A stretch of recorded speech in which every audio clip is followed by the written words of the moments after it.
Nobody does it, Bennett. Yes, I've gone and said it. Movies and games, some things that are lame. Nobody does it, Bennett.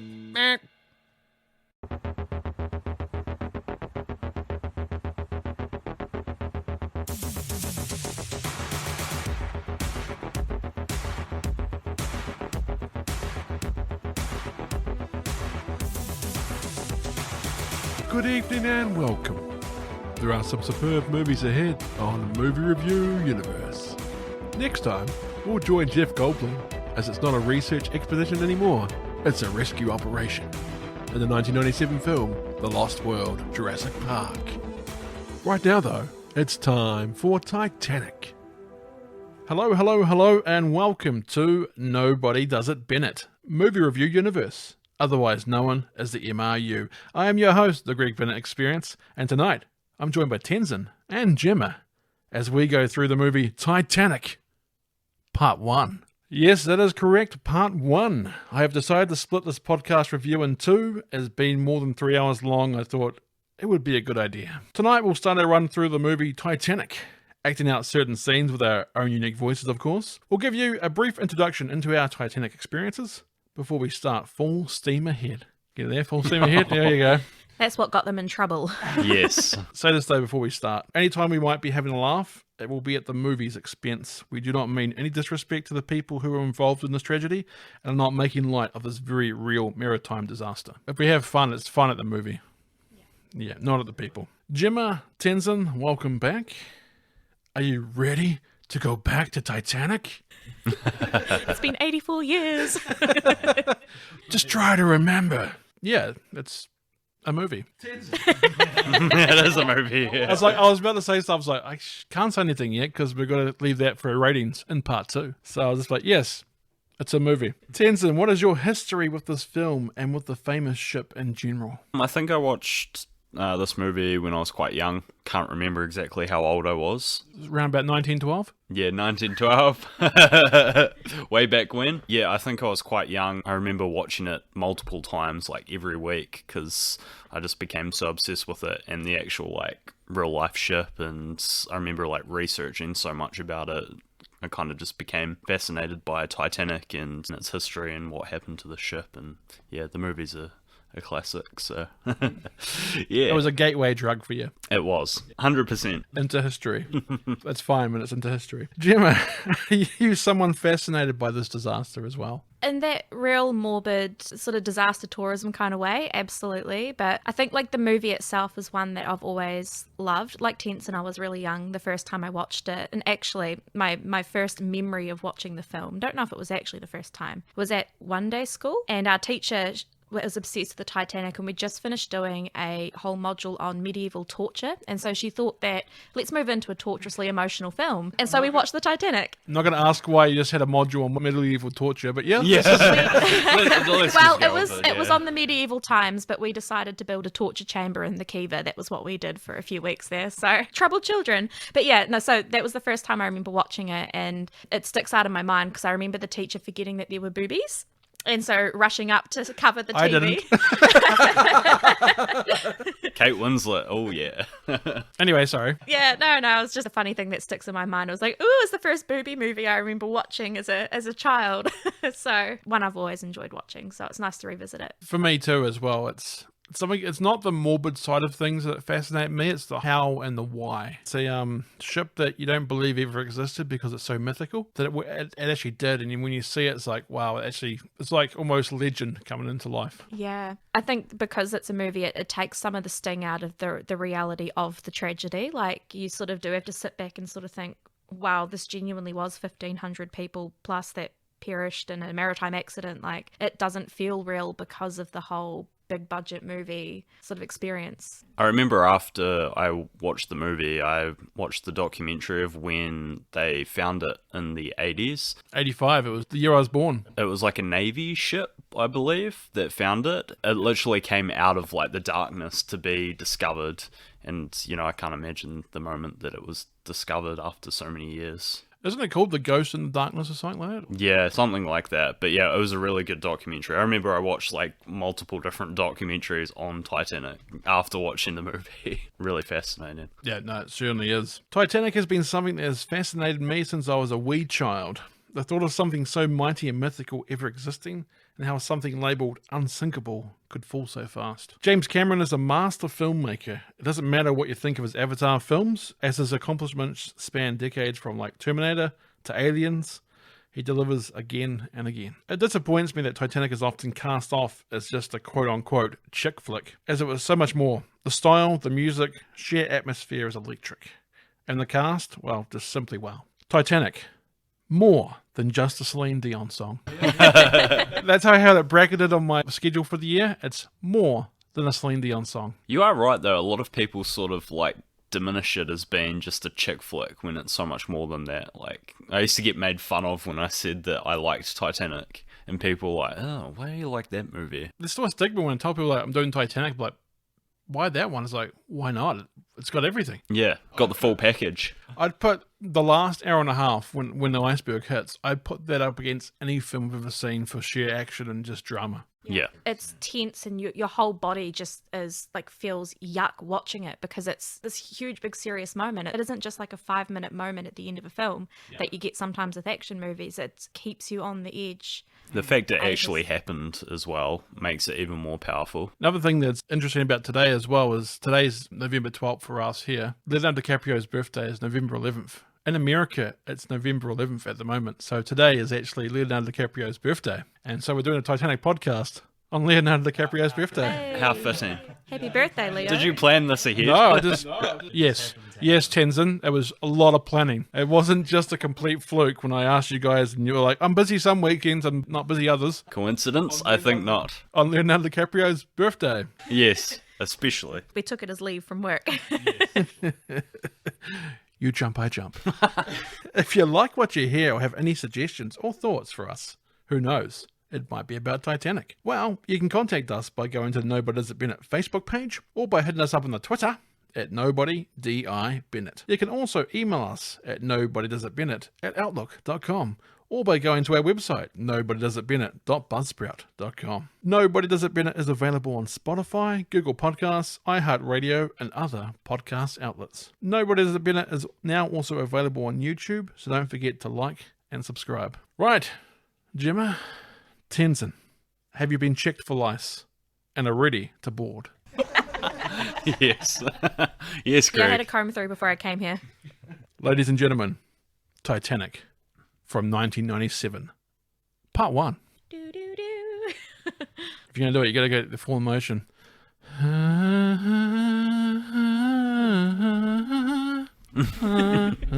Every night in my dreams. I'm Jack. Nobody does it, Bennett. Movie begins with a deeply haunting music that accompanies shots of Titanic leaving the docks to a waving crowd. While the credits roll, it cuts to the chilling Atlantic waters, where the title appears, Titanic. The score here by James Horner is one of the most chilling pieces of music in history for me. It has such dread yet emotion to it. Cut to the depths of the Atlantic, where you see deep submersibles light up the darkness. The submarines are searching using radar. It then appears in front of them, the bow of the most famous ship that has probably ever existed, the Titanic. This is where you're introduced to Bill Paxton's character of Brock Lovett. Paxton was a regular in James Cameron films. Rest in peace, Bill Paxton as well, because there's another one. Definitely. He died? Yeah, about 4 or 5 years ago. He had heart surgery and had complications. Oh, I had no idea. I loved him in Big Love. I think he was still doing Big Love when he passed away, or just afterwards. He's so good in Aliens as well. And Terminator. He's one of the first people to be killed by Terminator. He is. What an achievement. He's one of the few people in history that's been killed by an alien, a Terminator, and a Predator. Because he's in Predator 2. And an anti-polygamist. Game over, man. Game over. Yeah. Brock is the leader of a Titanic research project and treasure hunting expedition. The shots of the Titanic underwater fill me with great sadness, but also wonder of the majesty and history of this great ship. The submarines search along the ship. Brock starts to take a video diary. Seen her coming out of the darkness like a ghost ship. still gets me every time. To see the sad ruin of the great ship sitting here, where she landed at 2:30 in the morning of April 15th, 1912, after her long fall from the world above. You're so full of crap, boss. They both laugh. I believe Cameron used actual shots of the Titanic here, and I think you said that earlier on, Jemma. Yeah, actual shots of He Titanic. does, yeah. Like he's done about 6 or 7 different trips, I think, so he's done a lot. Lovett captures more video diaries about what number dive they are on and how deep they are. He also says about how the glass in the sub are 9 inches thick. If they go, it's sayonara. Lovett turns off the camera. All right, enough of that crap. As the subs go past the side of Titanic, you can hear ghostly voices and music occupy it once more. It freaks me out when I see things like this, like kind of ghostly kind of music and sounds. Yeah. I think also seeing the masks and stuff on the actual ship and the decorations is like real haunting. Yeah, I think I'll get to it later on, but it's that doll face. Yes. In the water. Yeah. Sorry, I've probably skipped ahead of it. No, Greg. no. Matt does it all the time. I'm used to it. Yeah, okay, good. The sub lands on the roof of the officers' quarters, and they launch Duncan and another one called Snoop Dogg. So one's called Duncan, one's called Snoop Dogg. It's 2 different parties, I think. They have 2 different subs. They're mini remote robots that can go into the parts that the sub cannot. As Duncan is going through the ship, you see old boots, glasses, and other items. The porcelain doll face is terrifying there, Tenson. It is. Jump scare. Snoop Dogg enters Hockley's room. Colden Hockley was Billy Zane's character, who we'll meet shortly. Billy Zane was, of course, in another movie that we have covered on Nobody Does It Bennett, The Phantom, which you can also check out. Bodine uses the arms on Snoop Dogg to move a door away. When they do, they come across a safe. Oh, baby, you seen this, boss? It's payday, boys. Cut to the surface. The safe has been lifted up. Everyone on board is cheering. Lovett and the team celebrate. Some engineers start to break open into the safe as champagne has been sprayed everywhere. Feels like they're celebrating a grave robbery. So I feel like when I see this, like it's like celebrating you've stolen someone from a cemetery. It's so disrespectful. Yeah. But also just calling it archaeology or something. Like, They open the safe where muddy waters leak out. Lovett gets his hands dirty, wading through all the muddy water, looking for something in particular. Like he's pulling all the mud and the money and everything. It's like, ugh. How long's that been underwater for? 84 years, Tenson. If only they had a date to find out. Yes. He comes across a paper portfolio. It's hard to say. But it's not what he was looking for. Lovett looks pissed. Another man says, "No diamonds?" So they were looking for diamonds. Turn the camera off. Cut to inside the ship. The team has started to try and clean and preserve the items from the safe. Lovett gets a call from the partners. They want to know how everything is going. Hey, Dave, Barry, hi. Look, it wasn't in the safe, but hey, don't worry about it. There's still plenty of places it could be. Hey, yes, the floor debris, the suite, the mother's room, the purser's safe on C deck. As Lovett continues his call, you can see a sketch being cleaned up from the portfolio case. It's of a young naked woman who is wearing a heart-shaped necklace. Lovett sees the sketch on a nearby monitor. Where's the photograph of the necklace? The photograph Lovett has matches the necklace in that sketch. That sketch is actually really good for that detail in it. It's like, I think James Cameron drew it. I think he might have too. I think it's his hand actually Yeah. in the montage scene. It is. I think he did all of Jack's drawings. So it shows you how good he is Wow. as a storyboard artist. He must be amazing. Oh, definitely. Those are exceptional pictures of hands. Yeah. Yeah, I'm not sure if he did like all of Jack's drawings, but he at least did the Rose nude one. To do the cat one too, that's on the memes. Maybe. Lovett also notices the date on the sketch, April 14th, 1912. The sketch was drawn the day, maybe even hours, before Titanic sank. I'll be goddamned. Cut to a house where there are photos all around the house. I don't know why I said that, but it's a stupid word. A lady is sorting out food while her dog is jumping around. There's an old lady doing some pottery work as well. A news story comes across the small TV about the expedition to the Titanic. If you like to listen to podcasts about movies of pottery making in them, just to let you know we have covered the movie Ghost, the ultimate pottery film. The interview with Lovett gets the old lady's attention. The old lady sees the sketch on the TV. I'll be goddamned. Exactly what Lovett said before. Yes. Nice way Easter egg. Good parallels. Cut to the Titanic expedition ship at night. Lovett gets a satellite call. Lovett can't grab it as he's preparing to launch the subs again. No, trust me. You want to take this call. Buell hands the sat phone over to Lovett. If you'd like to listen to podcasts about satellite phone movies, just to let you know that we have covered the film Jurassic Park 3, which has a lot of sat action. Is this whole podcast just going to be you calling back your other podcast? I actually do have a lot of... a few more to go. I started with one and I just kept finding more and more. I was like, I've got actually things I can link to this. Let's do it. This is Brock Lovett. What can I help you with, Mrs. Calvert. Rose Calvert. Mrs. Calvert? I was just wondering if you found the heart of the ocean yet, Mr. Lovett. Brock almost drops the phone. Bobby sees his shocked expression. Told you wanted to take that call. All right. You have my attention, Rose. Can you tell us who the woman in the picture is? Oh, yes. The woman in the picture is me. Bom, bom, bom. Cut to a helicopter flying into screen over water. If you like podcasts about films that have helicopters flying into screenshots, just to let you know, we have covered the movie Jurassic Park, which has great helicopter flying into shot moments. Old Lady Rose, her granddaughter Lizzie, and their wee dog are on the helicopter. And the goldfish. Yes. You find that later on, yeah, she's taken a lot of stuff. Bodine is not convinced that Rose is who she says she is. She's a goddamn liar. Some nutcase seeking money or publicity. God only knows what. Like that Russian thing, Anastasia. They're inbound. Lovett has a look to see the chopper that is arriving. Rose DeWitt Bucator died on the Titanic when she was 17, right? That's right. If she had lived, she'd be over 100 by now. 101 next month. Okay, so she's a very old goddamn liar. Look, I've already done the background on this woman all the way back to the 20s, when she was working as an actress. There's your first clue, Sherlock. Her name was Rose Dawson back then. Then she marries this guy named Calvert. They move to Cedar Rapids, and she punches out a couple of kids. Now, Calvert's dead, and from what I hear, Cedar Rapids is dead. And everyone who knows about this diamond is supposed to be dead or on this boat. But she knows. Lovett and Bodine greet old Rose at the chopper landing pad. She has a lot of luggage.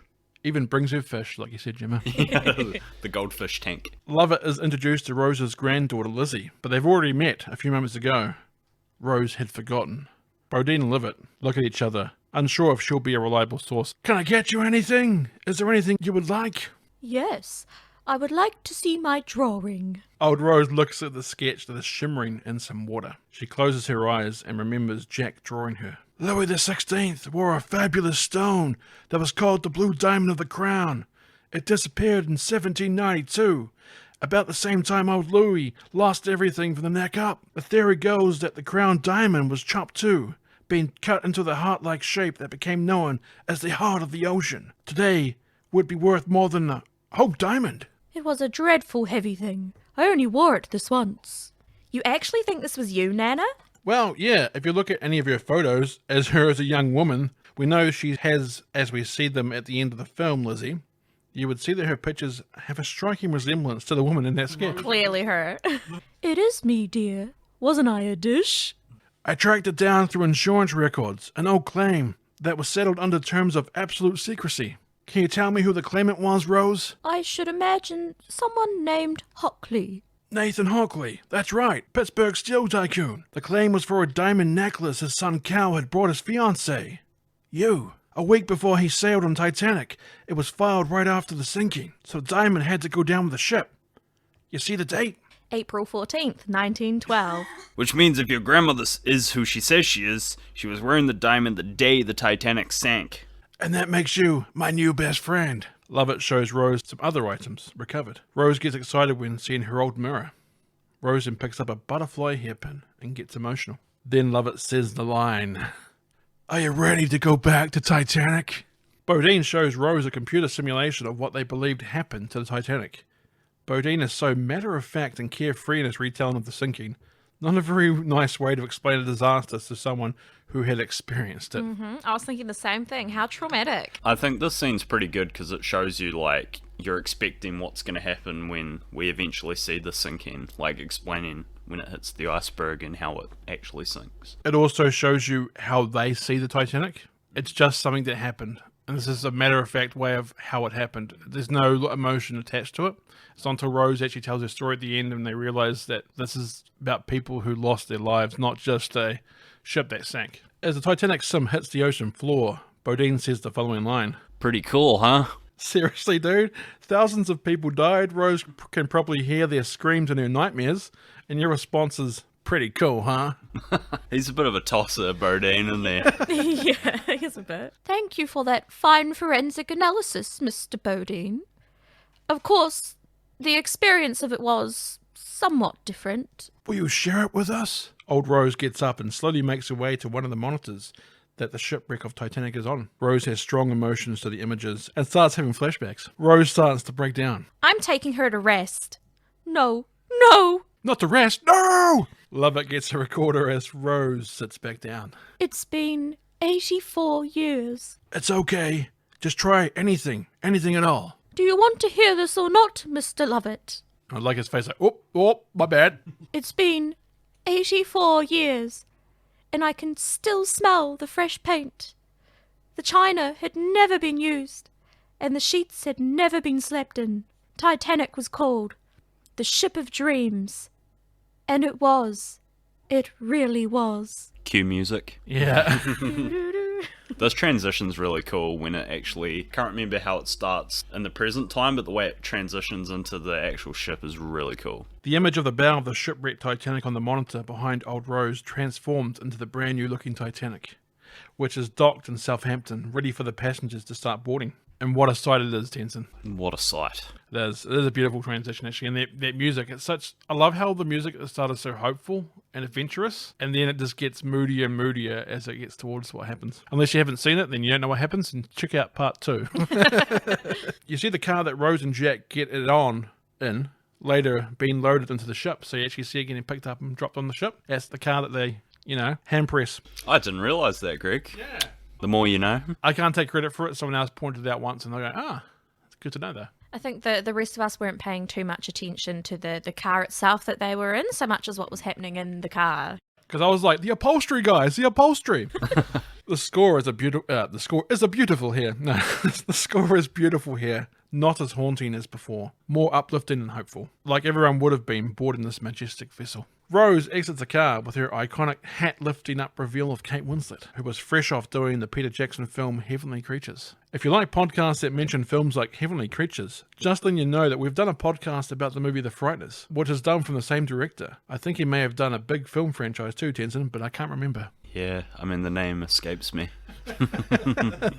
Rose is accompanied by her snobby rich fiancé Cal and his security bodyguard man Spicer Lovejoy, his first name's Spicer, who was played by David Warner, that unfortunately recently passed away. He did, yeah. It's a shame because today obviously Kevin Conroy dying as well. Very sad. Rose's mum Ruth is also with them. Ruth is played by Frances Fisher. Fun fact, Frances Fisher was actually the original Jill in the pilot episode of Home Improvement, but was recast. The more you know. I don't see what all the fuss is about. It doesn't look any bigger than the Mauritania. You've been a little blasé about things, Rose, but not about Titanic. It's over. Sorry, the way I worded it, I thought I was being funny, and I realized no, it's actually a line. Let's try it again. You can be blasé about things, Rose, but not about Titanic. It's over 100 feet longer than the Mauritania, and far more luxurious. Your daughter is far too difficult to impress, Ruth. So this is the ship that they say is unsinkable. It is unsinkable. God himself could not sink this ship. What? Cal is approached by a White Star Line official. Cal tells the guys where to put the baggage, then gets Lovejoy to remove him as Cal walks away. Yeah, this bit shows you what type of man Cal is. Lovejoy shows the man all the luggage, which includes the safe. Cal, Ruth and Rose board Titanic, while third-class passengers are lined up getting checked for lice and disease. It was the ship of dreams to everyone else. To me, it was a slave ship, taking me back to America in chains. Outwardly, I was everything a well-brought-up girl should be. Inside, I was screaming. The horn on Titanic sounds, warning people to get on board as the ship is due to set sail. There is a poker game going on in a nearby saloon bar. This is where you first meet Jack Dawson, played of course by Leonardo DiCaprio. Jack and his pal, Fabrizio, are playing against two foreign guys who have bet their tickets to Titanic. This is the first time watching this movie last night that I picked up on the fact that their names are Olaf and Sven. And all I could think of was that I wish my 4-year-old was watching this movie with me because, of course, they're characters from Frozen. So it was a fun little Oh, wow. moment for me. And now Disney owns Titanic, the movie, so It was foreshadowing. it was. And Icebergs frozen? There we go. Frozen's just a really animated version of Titanic. One of the guys grabs Jack when he's grabbing the winnings, but then turns and punches his friend, who bet the tickets in the first place. Jack won the game, but ultimately loses. Going home! Woo! Jack and Fabrizio are told that Titanic is leaving in 5 minutes, so they better grab their things and sprint out. Jack and Fabrizio run alongside the boat while some Irish jig music plays. Jack and Fabrizio make it to one of the entrances as the ramp is being cleared. Have you been through inspection, Q? Of course! Anyway, we don't have any lice. We're Americans. Both of us. I like that. We don't have any lights. We're Americans. Checks out. We're the luckiest sons of a bitches in the world, you know that? Jack and Fabrizio join the people waving off the boat. The ship engines start up. Titanic takes off. Cut to Jack and Fabrizio searching for their cabin. When they get to their room, Jack introduces himself to the other two roommates. One of the other guys, in a foreign language, asks his buddy, "Where's Sven?" Cut to Cal getting shown his private promenade deck by a Titanic servant. Rose is hanging up some art pieces in the room with some servants. Cal thinks the paintings are a waste of money. Good old positive Cal. Just as an aside, how long was the trip between Ireland or wherever that eventuated from to New York meant to be? And why would you hang up paintings for what would be a week, a couple of weeks? Because I think they're moving to New York, aren't they? Yeah, but why would you bother hanging them? Wouldn't you leave it in Because storage? they're first class and they do what they want. They're first class, they're not practical. I think Rose is just bored. Yeah. I would say, yeah. The difference between Cal's taste in art and mine is that I have some. They're fascinating. Like being inside a dream or something. There's truth, but no logic. What's the artist's name? Something Picasso. Something Picasso? He won't amount to a thing. He won't. Trust me. Rose and the servants leave the room. At least they were cheap. The safe gets wheeled in. Put it in the wardrobe. Cut to Titanic at night. I was not expecting to have words for Lovejoy. It's great. He sounds a bit like that. He's like, I'll put it in the wardrobe. Yeah, very authoritative. Yeah. Like a school teacher. At Cherbourg, a woman came on board named Margaret Brown. We all called her Molly. History would call her the unsinkable Molly Brown. I wasn't about to wait all day for you, Sonny. Here, you think you can manage? Molly hands a small case off to the Titanic bellhop. Her husband had struck gold someplace out west, and she was what Mother called new money. By the next afternoon, we were steaming from the coast of Ireland with nothing out ahead of us but ocean. You see for the first time Captain Smith and First Officer Murdoch looking out at the ocean. Who was Captain Smith played by? I mean in the movie? In the movie. By Bernard Hill, who's Theoden in Lord of the Rings. I can't remember his last name. He's also in Scorpion King. Oh, God. He did some for the money, I guess, yeah. But yes, he is Theoden. I was tempted to actually put in here one of the lines here, so it begins. Yeah. Take her to sea, Mr. Murdoch. Let's stretch her legs. Yes, sir. You see the engine systems and workers as the command deck ring down orders with the handle bow order thingy. It's what I call it. I don't know what it's called. It's called a handle bow order thingy to me. I love it. How they use the handle, makes the bow sound like you're riding a bicycle. Jack and Fabrizio go right to the front of the boat. Surprised the third class would be allowed there. The shots of the Titanic in action are mesmerizing. Some of the computer effects, though, have aged worse than I expected. The long shots, you can tell some people are computer animated. Yeah. And it's not bad. It's not like, oh my It god. doesn't throw you out. No, it's just that when you look close, that guy's kind of moving around like he's a Monopoly character. Jack spots dolphins at the front of the boat. Jack even says to Fabrizio, "Look at that one jump," even before the dolphin even jumps. He goes, "Look at that one jump," and all of a sudden it jumped. I was like, Jack can see the future, well, at least a few moments into the future. Otherwise, I think maybe he would be a bit panicked about what's about to happen in a few days. "I can see the Statue of Liberty already. Very small, of course."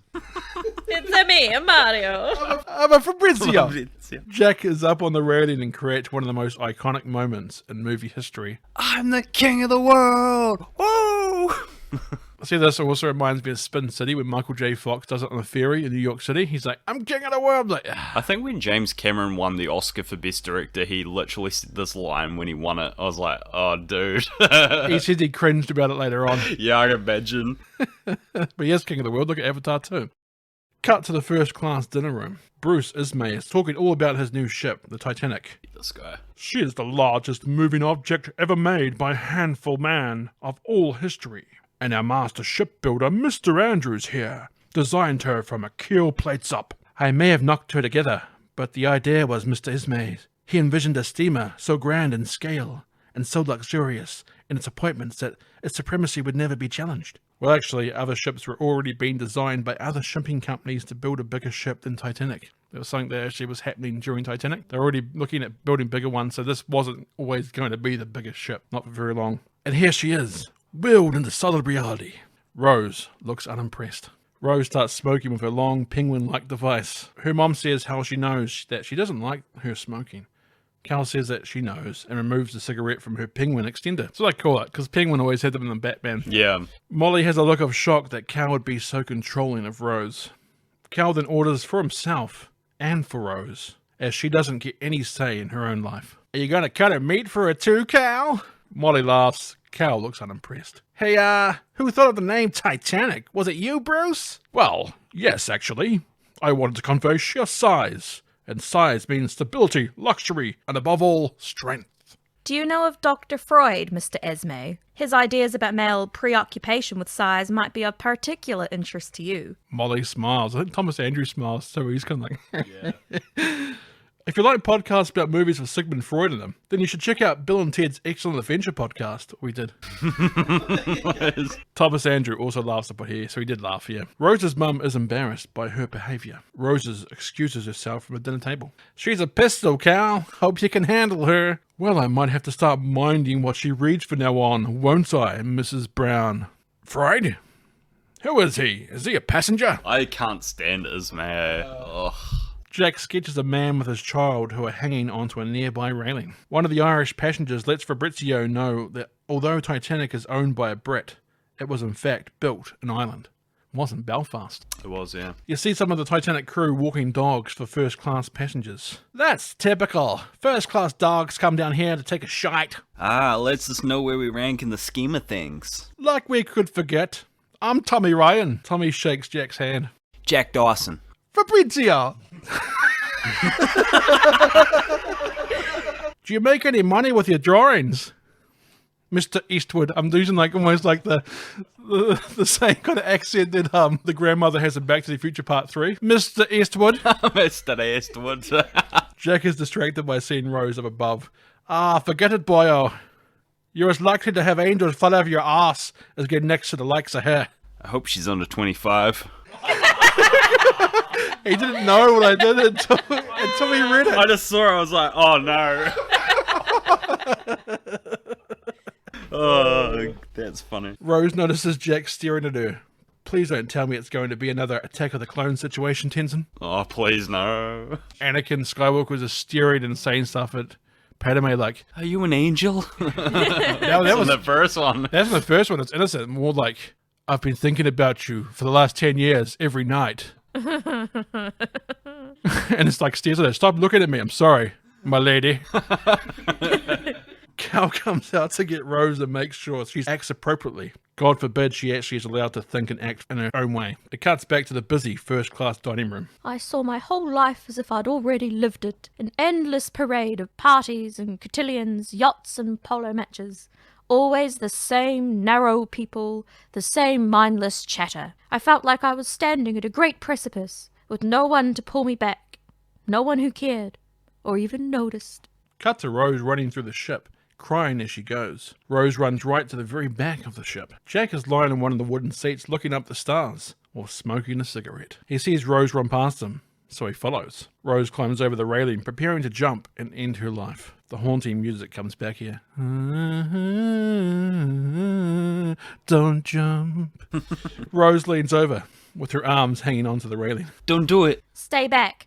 Don't come any closer. Come on. Just give me your hand. I'll pull you over. No, stay where you are. I mean it. I'll let go. Jack takes one last puff of his cigarette before he signals to Rose that he's just going to throw it over the side. No, you won't. What do you mean, no I won't? Don't presume to tell me what I will and will not do. You don't know me. Well, you would have done it already. Oh, you're distracting me. Go away. I can't. I'm involved now. You let go and I'm gonna have to jump in there after you. Jack starts to take his jacket off and starts removing his shoes. Hey! Don't be absurd. You'd be killed. I'm a good swimmer. The fall alone would kill you. It would hurt. I'm not saying it wouldn't, but to tell you the truth, I'm a lot more concerned about that water being so cold. This scene is a good way to introduce the water temperature being the contributing factor to the death toll on Titanic. It wasn't the sinking that killed most of the passengers, but the extreme cold of the water. Hypothermia. Yeah. How cold? Freezing. Maybe a couple of degrees over. You ever been to Wisconsin? What? Well, they have some of the coldest winters around. I grew up there near Chippewa Falls. I remember when I was a kid, me and my father, we went ice fishing out on Lake Wissota. Ice fishing is when you... I know what ice fishing is. Ha! Sorry, you just seem like, kind of an indoor girl. Anyway, I fell through some thin ice, and I'm telling you, water that cold, like right down there, it hits you like 1,000 knives stabbing you all over your body. You can't breathe. You can't think. At least about anything but the pain, which is why I'm not looking forward to jumping in there after you. Jack removes his overjersey. But like I said, I don't have a choice. I guess I'm kind of hoping you'll come back on over the rail and get me off the hook here. You're crazy. It's what everybody says, but with all due respect, miss, I'm not the one hanging off the back of a ship here. Come on, give me your hand. You don't want to do this. Rose grabs Jack's hand and turns around, staring directly at Jack. I'm Jack Dawson. Rose DeWitt Boudicca. May have to get you to write that one down. They both laugh. Oh, yeah, good one. As Rose is climbing back over, she slips on her dress and slips over the side. Only Jack's grip is saving her from falling. Rose starts screaming. Jack starts pulling her back, but she keeps slipping. Her screams alert some nearby sailors. They're, oh, what's going on over here? What? Help me! Listen to me now. I've got you. You didn't do it right. You know what this is, Tenson. Listen to me. Listen to me now. Oh my god. That took me so long. It's a Spider-Man line that whenever someone says "listen to me," I always just add "listen to me now." Because it's I like, thought this was his actual line. Listen to me. Listen to me now. I've got you. And I won't let go. Now pull yourself up. Come on. with Jack's encouragement, Rose pulls herself up. The sailors arrive just as Jack pulls Rose back over. It looks like Jack has attacked Rose. As the sailors see how scared Rose looks at all the clothes lying around, Jack is arrested by the Master of Arms and handcuffed. What makes you think you could put your hands on my fiancée? Jack glances over at Rose. Look at me, you filth! Cal, stop. It was an accident. My fist breaking your teeth, that's the accident. Spider-Man. An accident? It was. Stupid, really. I was leaning over and I slipped. No one looks convinced. I was leaning far over to Makes a spinning sign with her finger. Propellers? and I slipped and I would have gone overboard, but Mr. Dawson here saved me and almost went over himself. She wanted to see the propellers. Like I said, woman and machinery don't mix. Archibald Gracie is played by the guy who sinks in the quicksand in the 1999 movie The Mummy. Jonathan Hyde, who plays Bruce Ismay, is also in The Mummy. He's also in Jumanji. If you'd like to listen to a movie podcast about Jumanji, well, we've done one, so you're in luck. Jack confirms her story. Wow, the boy's a hero then. Good for you, son. Well done. So, all's well and back to our brandy, eh? Jack is uncuffed. Gracie says to Cal that maybe Jack deserves a reward. Oh, of course. Mr. Lovejoy, I think a 20 should do it. Is that the going rate for saving the woman you love? Rose is displeased. What to do? I know. Cal walks up to Jack. Perhaps you could join us for dinner tomorrow evening to regale our group with your heroic tale. Sure. Count me in. Good. It's settled then. Cal and Gracie smirk when they turn their back on Jack. This should be interesting. Jack bums the smoke off Lovejoy when everyone else walks off. Lovejoy points at Jack's shoes. You'll want to tie those. It's interesting. The young lady slipped so suddenly and you still had time to remove your jacket and your shoes. Lovejoy smiles before changing to a grim, serious face. On a side note, if anyone's feeling the way that Rose felt at the beginning of that scene, you can free call or text 1737 for free free help. Yep, fair enough. Yep, suicide is no joke. Cut to Rose preparing for bed at her desk. Cal opens the door behind her. Because he knows that Rose has been a bit sad lately, so he gives her a gift he was intending to save for the engagement gala, but decided to give it to her now. It's the heart of the ocean necklace. Rose can use it as a reminder of his feelings for her. It's a diamond, 56 carat to be exact. It's overwhelming. We are royalty, Rose. Cal promises Rose the world, providing she doesn't deny him. What a scoundrel. The Phantom would not approve of this man. Cut to the morning. Rose is walking on the deck with Jack. Jack talks about how he's been on his own since he was 15, since his folks died. Jack has no brothers or sisters or close kin. Sounds like he would make a good MIB agent. Rose thanks Jack for what he did. Not just for pulling her back, but also for his discretion. Rose thinks Jack thinks less of her for being poor little rich girl with her problems. But Jack just wonders what happened to make her think that there was no way out. Rose unloads her burdens on Jack. Rose shows Jack her ring. God, look at that thing. You would have sunk straight to the bottom. oh no, I just realized. Jack asks Rose if she loves Cal. Rose is offended by this question, but never says yes. After they have some back and forth flirting about who was being rude, Rose grabs Jack's sketchbook. Rose is surprised to find that Jack's sketches are rather good. Apparently, they didn't think much of the sketches of good old Paris. Putty. Paris, you do get around for a person of limited means. Go on. I'm a poor guy, you can say it. Rose is taken aback by the nude portraits Jack has done. And these were drawn from life? Jack nods. Rose hides the sketches from first-class passengers who walk by. Life must have been boring for the first-class passengers back then. Well, that's one of the good things about Paris. Lots of girls willing to take their clothes off. You like this woman? You used her several times. Well, she had beautiful hands, you see. I think you must have had a love affair with her. No. Just with her hands. She was a one-legged prostitute. See? Jack smiles and turns the page over. Ah! Ooh. She had a good sense of humor, though. Jack then shows a sketch of this lady who used to sit at this bar every night, wearing every piece of jewellery she owned, just waiting for her long-lost love. You have a gift, Jack. You do. You see people. I see you. And? You wouldn't have jumped. Cut to a first-class lounge. Ruth, Rose's mother, is chatted about how Rose has found the perfect husband. When Molly walks in, they try and get up before Molly sits with them. As she comes over, they say how they're about to go catch some air on the boat deck. Molly thinks that's a great idea and decides to join them. Whoops. The conversation moves over to Bruce Ismay and Captain Smith. So you've not yet lit the fourth boilers? No, I don't see the need. We are making excellent time. The press knows the size of Titanic. Now I want them to marvel at her speed. We must give them something new to print. This maiden voyage of Titanic must make headlines. Don't worry, Bruce.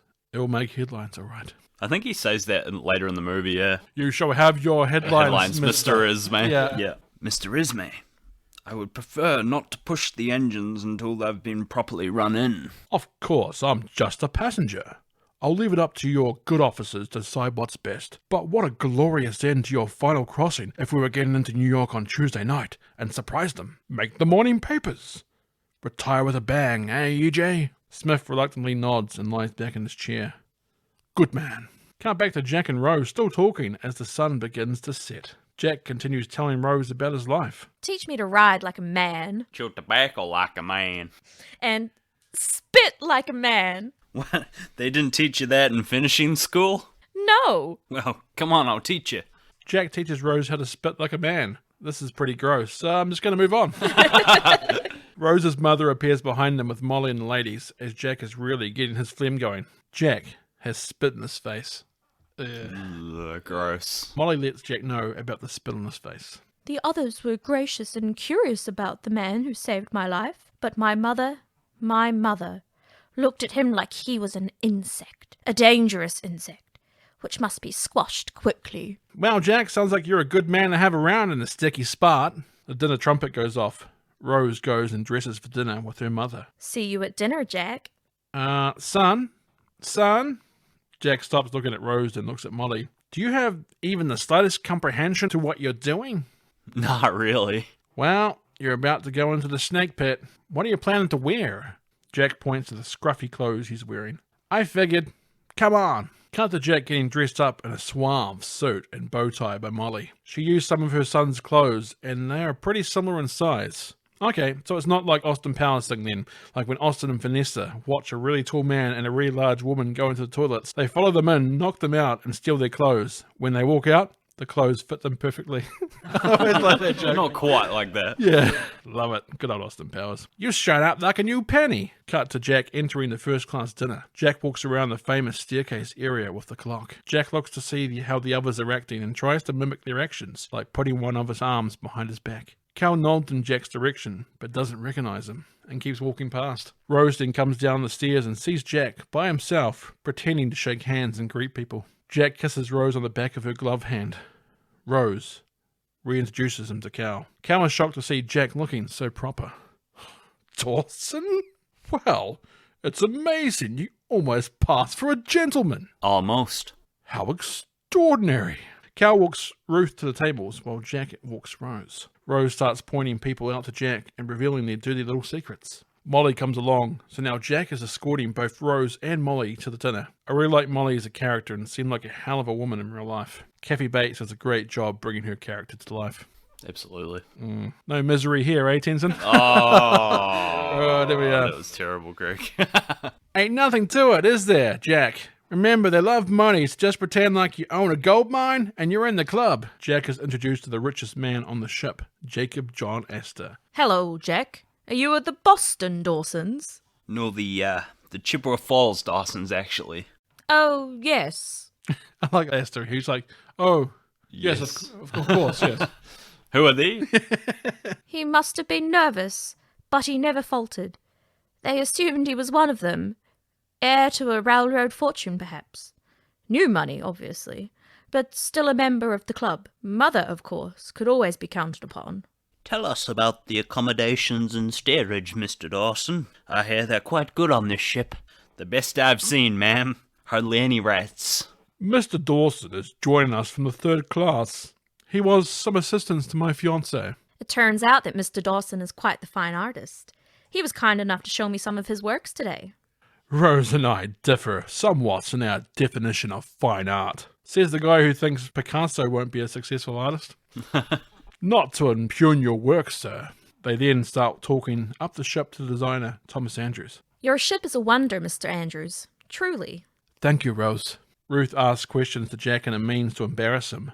Jack doesn't care and answers them in a carefree manner. Some bits of the dinner scene here remind me of Leo in The Great Gatsby. Like he's got a glass in his hand and I was like, oh, that looks like Call back to that, yeah. Call back to The Great Gatsby of the glass in the hand. Jack wins the table over with his interesting tales and live for the moment messaging. Rose warns Jack that next will be the brandy in the smoking room.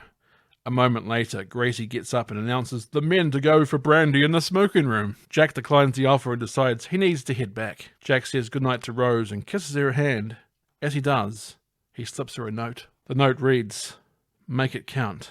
Meet me at the clock." I like how he says make it count and a clock. You know, it's a pun. Yeah. I like that. Yeah, it's good. I knew you would pick that up. Yeah. It's about time, isn't it? Rose goes to the clock at the stairs where Jack turns to meet her. More on that later, though. So you want to go to a real party? Rose and Jack head to the steerage area, where there is a live band playing Irish jigs, while people dance and drink beer. Pretty much a European pub. Fabrizio is there having a good time. Remember him? Jack dances with a little girl for a while before getting Rose to dance with him. Jack and Rose have a tap dance off, before dancing together once more. Irish. Is it Irish, was I it? think it's meant to be Irish dancing. Like a tap dance. It's a hard shoe dance. It's a lot of shuffle, and you do tap the heel or the flap the front of the foot against the floor. Is it kind of Lord of the Dance? Yes, yes. It's very Lord, like Michael Flannery? Okay. Yeah, river dance, sort of Irish dancing. Irish traditional, specifically. So everyone's having a blast. The spinning camera moment is pretty cool. Meanwhile, Cal and the men of first class are enjoying their brandy and cigars while discussing politics and such what. Cut back to the steerage party where Jack and Rose start drinking beers. Rose takes a deep swallow of her beer. Here you go. to bring that one back. What was it? He was teaching her how to spit like a man, and she was teaching him to swallow like a woman. This movie is surprisingly sexual. That iceberg, yeah, looks like a couple of breasts. No, No, those are the actual breasts. titties right ahead. What? You think a first-class gal can't drink? Rose gets beer spilled on her. but just finds it funny. Rose then grabs a cigarette from Tommy's mouth as he arm wrestles another guy. So, you think you're a big tough man? Rose takes a drag from the cigarette. Let's see you do this. Rose rises up and balances on the very tips of her toes. Rose then falls into Jack's arms. You alright? I haven't done that in years. Meanwhile, Lovejoy comes down the stairs and spots Jack and Rose together. Cut to the morning. Cal and Rose are sitting eating breakfast. Cal looks unhappy. I hoped you would come to me last night.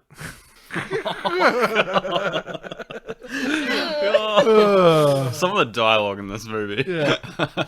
I was tired. Your exertions below deck were no doubt exhausting. I see you had that undertaker of a manservant follow me. How typical. You will never behave like that again, Rose. Do you understand? I'm not a foreman in one of your mills that you can command. Wait, no, let me try that again. Command. Command. I'm not a foreman in one of your mills that you can command. I'm your fiancé. Cal loses it and slaps the food off the table. My wife in practice, if not law. So you will honor me. You will honor me the way a wife is required to honor her husband, because I will not be made a fool of, Rose. Is this in any way unclear? What a dick. Oh. He plays a dick so well. I know. And there's not enough eyeliner in the world to make him pretty enough to get away with it. No. No. Good. Excuse me. Cut to Rose getting put in a really tight girdle. Ruth tells Trudy to go make tea, so Ruth finishes tightening Rose's girdle. You are not to see that boy again, you understand me?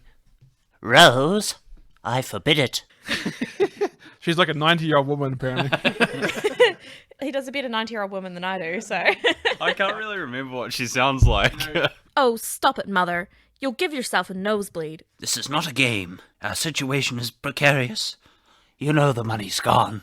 Of course I know it's gone. You remind me every day. Your father left us nothing but a legacy of bad debts hidden by a good name. That name is the only card we have to play. I don't understand you. It's a fine match with Hockley. It will ensure our survival. How can you put this on my shoulders? Why are you being so selfish? I'm being selfish? Do you want me Hang on. Do you want me to... Do you want to see me... You sound like a seedy old man. Like a seedy old man. Do you want to see me as a seamstress? I was thinking the guy from Attack of the Clones. Do you want to see me working as a seamstress?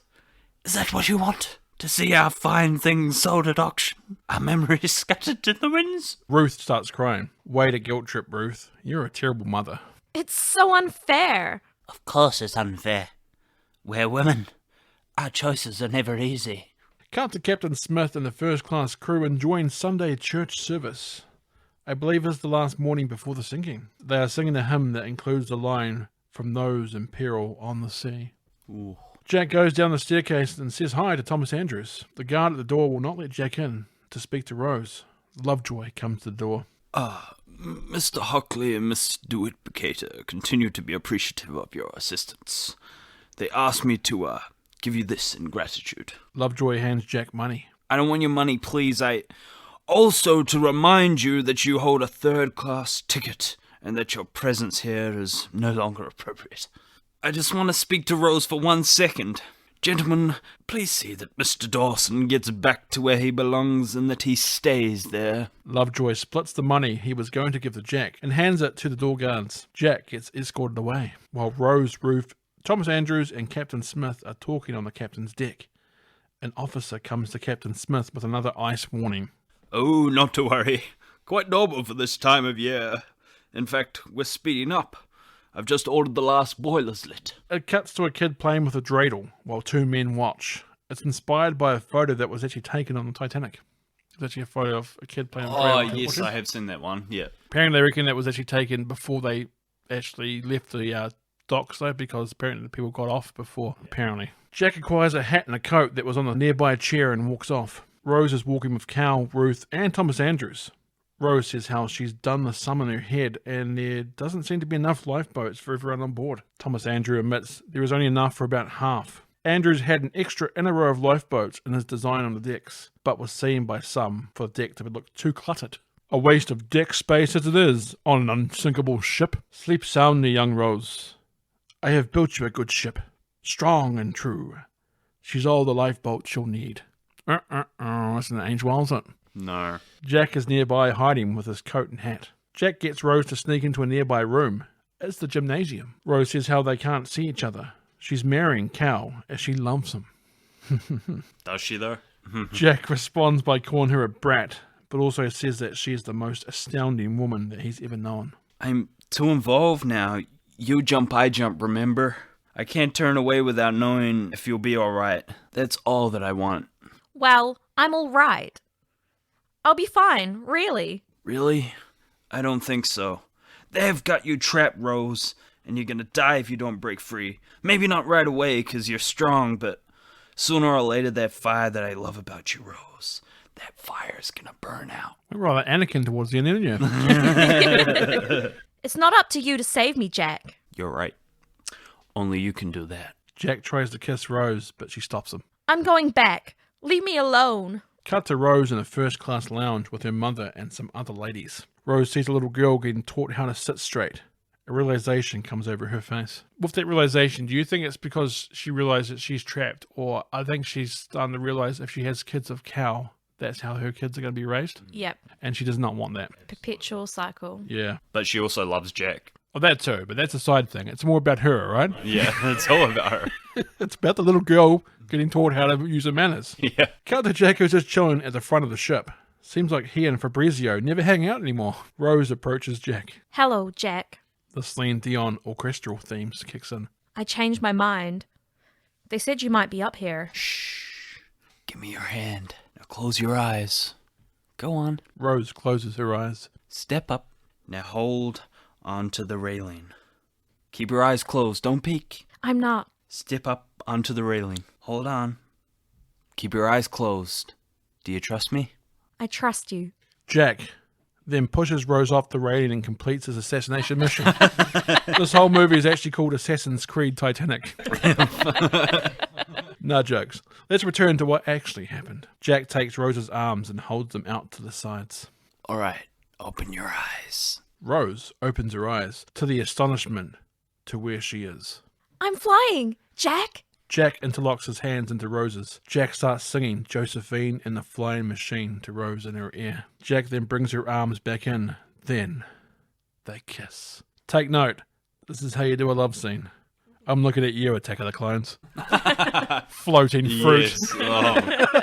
As Jack and Rose kiss, the ship transitions back to the shipwreck at the bottom of the ocean. That was the last time the Titanic ever saw daylight. So we're up to dusk, the night of the sinking? 6 hours to go. Incredible. There's Smith, and he's standing there, and he's got the iceberg one in his goddamn hand. His hand. And he's ordering more speed. 26 years of experience working against him. He figures anything big enough to sink the ship, they're gonna see in time to turn. Old Rose grabs the butterfly clip once more. The ship's too big with too small a rudder. Doesn't corner worth a damn. Everything he knows is wrong. Rose goes back to her memories. The shipwreck transforms back into the continuing story with Jack and Rose. Rose leads Jack into her room. Rose has brought Jack back so he can sketch her. Jack is astounded by the Monet painting Rose has. Look at his use of color here. Isn't it great? I know. It's extraordinary. Rose goes into the safe. Cal insists on carting this hideous thing everywhere. May we be expecting him anytime soon? Not as long as his cigars and brandy hold out. Rose shows Jack the heart of the ocean. Oh, that's nice. What is it, a sapphire? A diamond. A very rare diamond. Funny how the movie says that King Louis used to own the heart of the ocean and how Jack likes it, as Leo goes on after this film to star in a movie called The Man in the Iron Mask, where Leo plays King Louis. Interesting. There you go. Jack, I want you to draw me like one of your French girls. Wearing this. All right. Wearing only this. And this, Tenson and Jemma, was a big reason why 12-year-old Greg went back and saw this movie twice at the cinemas. I would agree with that. Not the only reason, though, as I was also very intrigued by the Titanic disaster in general, but yeah, this didn't hurt. I did have a big crush on Kate Winslet after this movie, I will admit. Not surprised. Rose pulls that butterfly clip out of her hair. Jack moves the couch around so he can get the best lighting. Jack then gets his art tool belt ready, sharpening his pencil with a knife. The last thing I need is another picture of me looking like a porcelain doll. Rose gives Jack a coin. As a paying customer, I expect to get what I want. Then, Rose disrobes. Jack is nervous suddenly. Over on the bed, the couch. Rose lies on the couch, naked, with only the necklace on. Jack gets her to position herself to where he thinks she looks the best. Jack starts to draw. A piano version of the Celine Dion theme kicks in while the montage of Jack drawing occurs. This part always makes me laugh because of that video where Jack is sketching that cat was posing on the couch for him. Like, I love that. It's like the cat's just looking at him. Yeah. It's like the worst cat drawing you ever see. The shot then slowly zooms into Rose's eye, where it transitions into old Rose. My heart was pounding the whole time. It was the most erotic moment of my life. The guys on the boat here must have been like, oh, this is like a 101-year-old lady talking about how the most erotic moment in her life. Or didn't she say, most erotic moment of my life? Well, at that point, or something like that. She comes up in the next thing. Yeah, Right, yeah. I hadn't scrolled down. Anyway, the camera then points to the whole crew's reactions. They all seem so mesmerized by the story.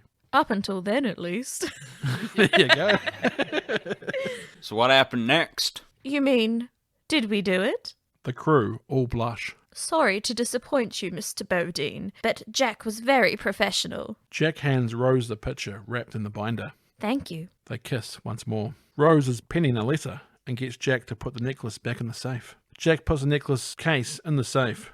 More on this later. Cut to Lovejoy meeting with Cal in the smoking room. None of the stewards have seen her. This is absurd. It's a ship. There are only so many places she could be.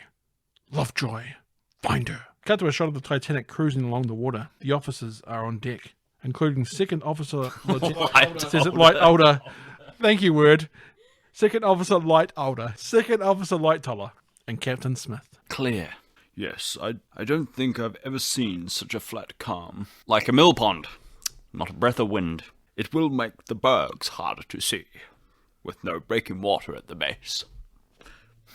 Smith looks down at his tea, playing with a piece of lemon in it with his spoon. I really feel bad for Captain Smith, as there are conflicting accounts of Titanic sinking. Some would suggest that Titanic wasn't going as fast as first thought. So Smith may have not have been to blame at all, yet he is still the villain in some people's eyes. Because even if they got to New York the night before, they wouldn't have broken any speed records because something else did it way faster than Titanic ever could. So there's conflicting reports that they weren't going as fast as what everyone thought they were.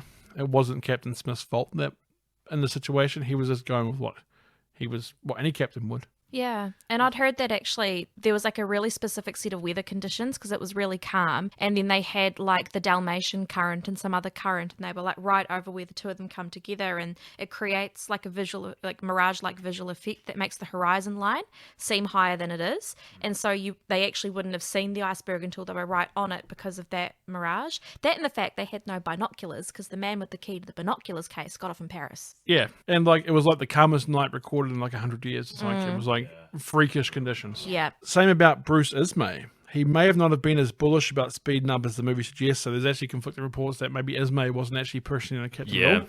You'll never know. No. Well, I'm off. Maintain speed and heading, Mr. Lightoller. Yes, sir. Cut to Jack looking outside, then coming back into Rose's room. Jack is warming his hands, showing you that it's particularly cold outside. Lovejoy knocks on the door, so Rose grabs Jack and they run away. Lovejoy hears the other door close and follows. Rose and Jack start walking down the hallway.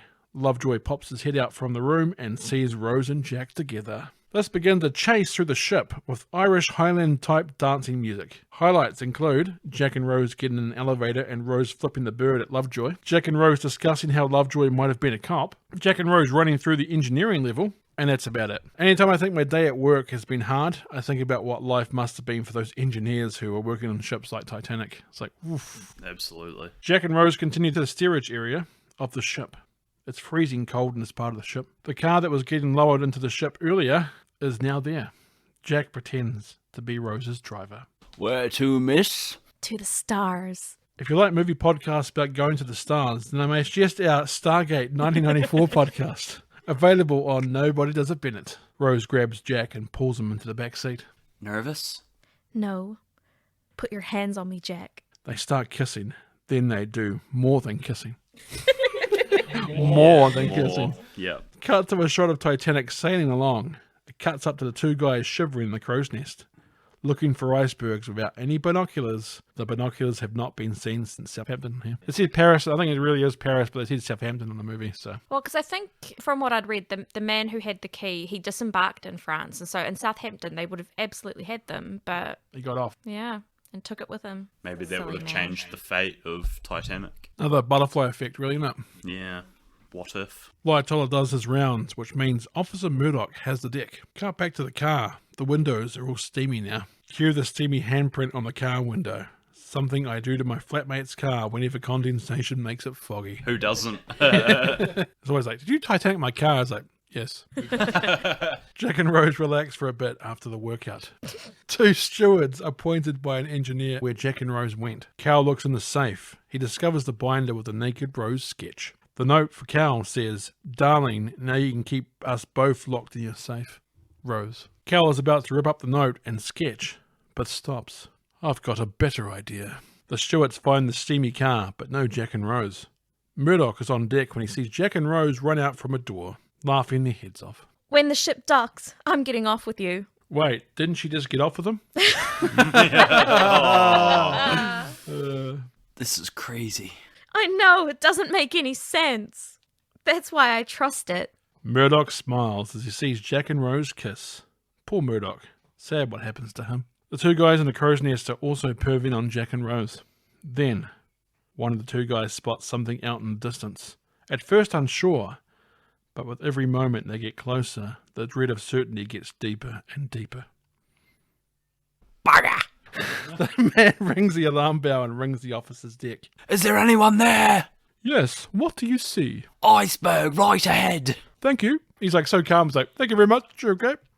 Murdoch races to order hard to starboard. Murdoch then sounds down to the engineers to reverse the engines. The whole bottom level of the ship goes into full action. Everyone on the top are waiting to see if the ship will turn in time, as the ship doesn't turn for quite a while. The ship then starts to turn, but it's too late.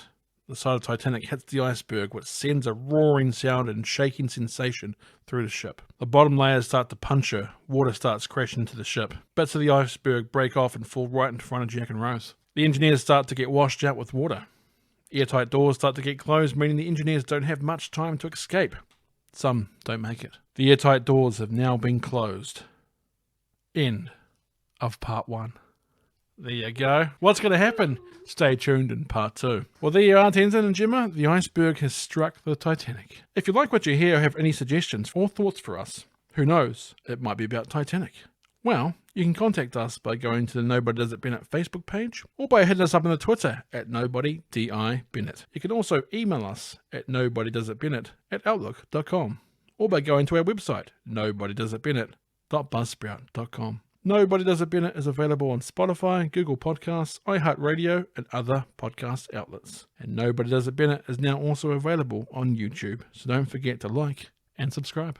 This is where we're getting to the end of the podcast for tonight, and we'll pick it up again in part 2. I look forward to seeing you both back again, Jemma and Tenson, very shortly. And stay tuned for Titanic part 2, as it won't be far away.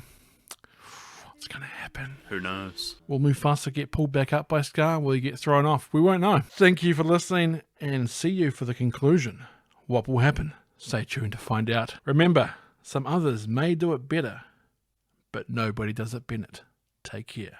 It's the end of the show, and now it's time to go. Don't be sad, just be glad that nobody does it Bennett.